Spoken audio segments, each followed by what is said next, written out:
a risk management specialist, joining us now on the upside to talk about workplace bullying and which stand back gets hostile. Kovini, hello and welcome to the upside. Hello, thank you so much for having me. Am I saying your name right? Kovini, yes. Kovini. We want to talk about workplace bullying. Think How do you know you're being bullied in the workplace? I think there's quite a few signs that you need to look out for, and I base this on my Mm, own personal experiences as well as the various individuals that I mentor on a monthly basis. There's quite a few signs that I would suggest you look sure. out for. It usually starts with our gut feeling, which often we don't want to recognize. We always believe that Mm, things will get better or it's just a feeling. But I think if that feeling starts to prolong within yourself, or you just feel like something isn't mm, right within the space that you find yourself in, I think it's important to step back, firstly, and look at the various patterns that have been created. Because I often, when I mentor people, I tell them that workplace bullying could be one incident, but it usually is an incident followed by a series of retaliative behaviors. And that is sort of what sustains mm-hmm. it to a point where you just wake up one day and you feel completely despondent and miserable.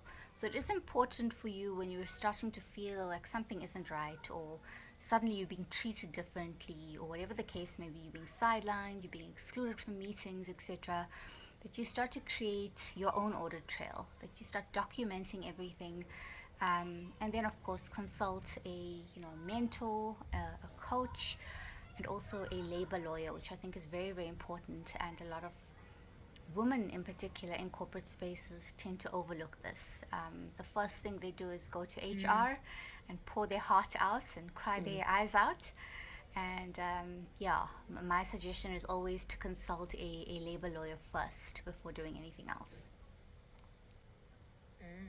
But I feel like there's a thin line between assertiveness and control, Mm. general conflict or personality clashes versus actual abuse. I mean, where do we draw the fine line between the two? Yes, I think the law helps us a lot with drawing that fine line. The labor relations law, as well as the code of conduct, good conduct in South Africa. There is a specific section on harassment, and harassment falls under the ambit of what we call corporate GBV. That is the technical term for it. And it includes Oh. intimidation, threat, bullying. It includes being excluded, having your work given away to colleagues or other people. There's a whole long list of items, and I think what's very important in terms of the definition is that it is aimed at belittling and demeaning a particular human being. And that's really when it starts to Mm. enter the ambit of being, harassment and bullying. The law is quite specific around the various elements that need to be in place before you can actually term it to be harassment or corporate GBV for that matter. What if it's a bit more sinister than that? It's not black and white. It's not as obvious because that's also what a lot of people get away with Mm, and do with other people. So it's not just the one person that's bullying you. They've got three or four other people who have also decided that they don't yes. like you and they're also going to make your life miserable. And then you become the outlier and the problem because you're picking up on this. How do you manage that, and what is the best way to kind of get yourself out of that, or to even document what's Mm, happening to you? yes. Because it's small things that you also have to double check yourself if you're imagining things or if it's actually really happening the way that it's happening. And it's Yes. also in interactions that you don't necessarily do in front of other people, so they can't be documented. If someone says they were bullied, how Yes. show me. Sure, that's a really good question. I love that you say sinister because I think we'd Mm, agree that there's a lot of cruelty in the world these days. And what is very important is that you are able to keep accurate records. And when I say records, I don't only mean on paper. I mean that if you're picking up a mm-hmm. pattern and you're feeling something is not right, start to use your phone. I guess this is the power of technology. To be able to go into those meetings, to record your meetings, so that later on you don't end up, being gaslit. Because I think a lot of victims are facing the fact that after these interactions, they feel like they're going insane because they are convinced Mm, otherwise. You've got this person in a position of power often, that just wants to misuse their power and will tell you that that's not what happened, or that's not the way I experienced it, or the very common one, especially for women in leadership positions, is you're so sensitive, why didn't you take it as a joke, or I just meant it as a joke. So I think those are really, really important concepts. And certainly what you've alluded to as well being what we call workplace mobbing. So that means one person doesn't like you, and if that's the boss, then he would often recruit other people in his circle or in his influence of control, and that we call workplace mobbing. So now it's not just coming from one person, it's coming from 4 or 5 people. Don't wait at this point, guys. Get yourself a labor lawyer. We spend a lot of money on other things that maybe we don't always need, but I think it's very important to have almost a little emergency fund that you can keep for any of these issues that arise within a workspace. So we report the matter, we go to HR, the matter is resolved through mediation. So no one really moves their jobs or their positions, but we Right. kind of find a common ground. How do you navigate the repair in workplace dynamics now, post all that entire process? Because ultimately now the dynamics have also shifted. So how do you manage that dynamic shift between the two people? I think, there are certain scenarios that can be remedied, and on the other end, there are certain scenarios that cannot be remedied. So I think it's based on the nature of what you're dealing with. In some of the cases I've looked at, harassment, sexual harassment, corporate GBV over sustained periods is often not something that you and the perpetrator can force to make work.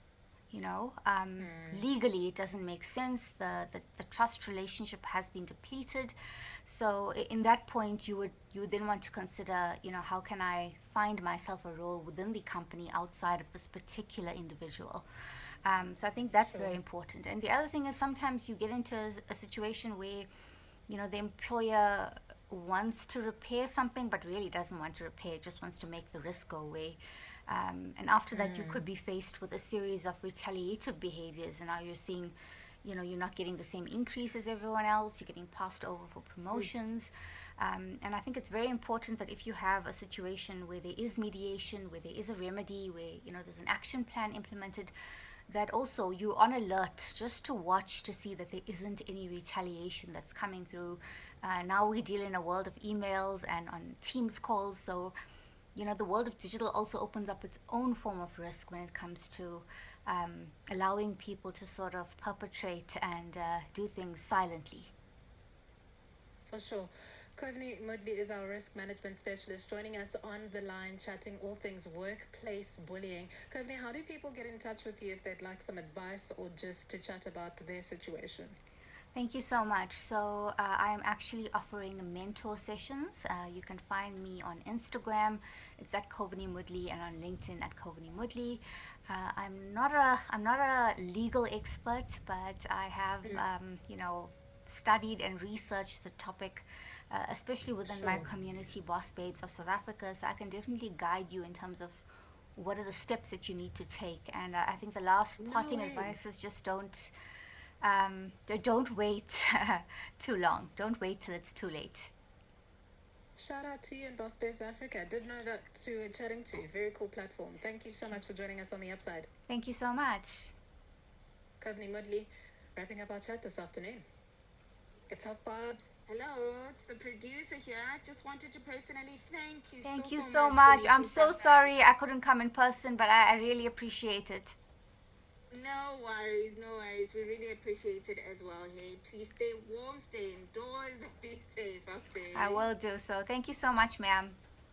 No, have a good day Okay. further on. Bye. Bye. Any